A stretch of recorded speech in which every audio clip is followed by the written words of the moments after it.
ये रेलटेल का वाईफाई के प्लेटफॉर्म, वाईफाई का वो जो नेटवर्क है उसके ऊपर है। बाकी जो ऐप्स है वो बाहर आपका पोस्टपेड जो आपका ऑपरेटर प्रोवाइडेड नेटवर्क है उससे आप एक्सेस करते हैं। ये स्टेशन में बैठे हुए आधा घंटा वेट, 1 घंटा भी हो सकता है, लेकिन आधा घंटा फ्री वाईफाई मिलके वो लोग कंटेंट भी देख सकते हैं, ट्रांसैक्ट भी कर सकते हैं, खरीद भी सकते हैं। वो सब उसी इकोसिस्टम ऑफ प्लेटफॉर्म में होने वाला है। उस स्टेशन में फ्री, अगर कोई और फ्री वाईफाई देके इतना ही बड़ा प्लेटफॉर्म, इतना ही बड़ा सुविधा वाला ऐप अगर दे सकता है, वो कंपटीशन बन सकता है। आज तक तो है नहीं। कन्वर्ट्स करेगा बहुत सारी सर्विसेज को। आज आपका ticket inquiry, food aggregation, taxi, travel tourism, astrology, education, सब डिस्पर्स है। बहुत डिस्पैरेट सिस्टम है ऐप का। तो ये एक उस डायरेक्शन में है कि हम कन्वर्जेंस कर सकते हैं क्या, बिकॉज एक ही सेट ऑफ पीपल को डिफरेंट चीज़ चाहिए होती है डिफरेंट टाइम ऑफ इंटरवल में। तो ये एक यूनिक प्रपोजिशन लाता है towards customer, of course with wifi attached.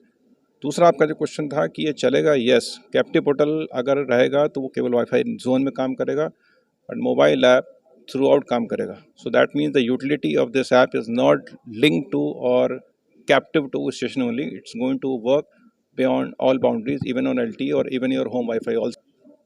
नहीं, आप ऐप को आप कहीं भी यूज़ कर सकते हैं, स्टेशन पे भी कर सकते हैं, और स्टेशन पे आप first half an hour free होगा, आप LTE पे जाते हैं, होम वाईफाई पे जाते हैं, तो आपको सब जगह चलेगा। ऐप तो सब जगह चलने वाला है। फीचर्स से मैंने बताया कि कुछ मैंने भी एक्सप्लेन किए थे। वाईफाई इसमें जो फीचर्स हैं वो it will continue to build.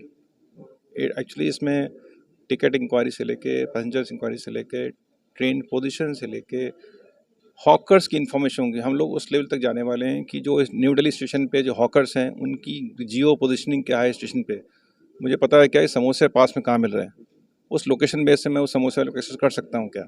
या मुझे पता है कि मुझे मैगजीन परचेज करनी है, मुझे NDLS 1 ही जाना पड़ेगा, प्लेटफॉर्म नंबर 1, या मैं सेकंड थर्ड पे भी कर सकता हूँ। उस लेवल का थॉट है, लेकिन ये थॉट धीरे धीरे रियलाइज़ होगा, मतलब it will take time. Sir, जो इसका जो डेटा है पूरा इन टर्म्स ऑफ कस्टमर से हम बहुत मिनिमल इन्फॉर्मेशन मांगते हैं। उससे हम केवल उसका मोबाइल नंबर मांगते हैं। उसका जो IMEI है, जो डिवाइस ID है, वो अपने आप कैप्चर होता है। वो डेटा सेंटर में सिक्योर्ड है। हमारा जो डेटा सेंटर है वो MyTeam पैनल है, STQC सर्टिफाइड है, इसलिए सिक्योरिटी का अभी तक हज़ार्ड नहीं है। इसलिए इसका ऐड से लिंक करना या इस इनिशिएटिव से लिंक करने का कोई खास लॉजिक नहीं है। सो security is Paramount, do not worry on that. सबसे इम्पॉर्टेंट एलिमेंट है वो हमारे पैसेंजर्स हैं।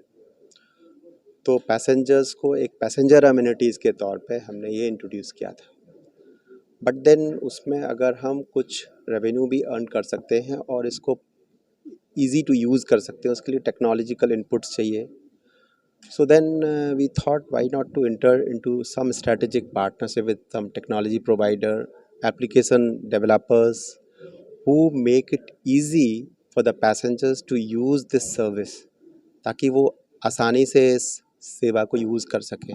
जब वो स्टेशन पर उतरते हैं तो उनको एक बार अपना मोबाइल नंबर डालना होता है, फिर उसके बाद वो OTP आती है। तो एक तो ये जो ऐप डेवलप करके इसमें हम लोग ऐप बना रहे हैं, हमारे पार्टनर्स, उस ऐप के द्वारा वो पैसेंजर्स उसको आसानी से इस्तेमाल कर सकेंगे, जिससे कि पैसेंजर अम्यूनिटी मैं कहूँगा कि बढ़ेगी और कुछ रेवेन्यू भी अर्न कर सकेंगे।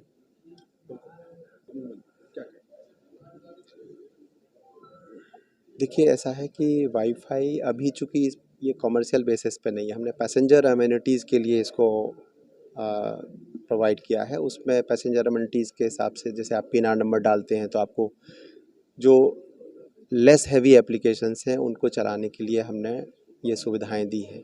लेकिन जब हैवी एप्लीकेशंस जब इस्तेमाल करने लगते हैं तो नेचुरली उसमें मुश्किलें आती हैं, क्योंकि अगर ज़्यादा यूज़र्स हो जाते हैं एक ही AP के अंदर में, एक ही एरिया में, एक ही सर्विंग एरिया में अगर ज़्यादा यूज़र हो जाएंगे तो नेचुरली सर्विसेज को देने में हमें मुश्किलें आएंगी। लेकिन है कि ये स्ट्रैटेजिक पार्टनरशिप होने के बाद हम उन सेवाओं को स्पीड वगैरह बढ़ाने के लिए हम स्टेप्स ले सकते हैं, जिस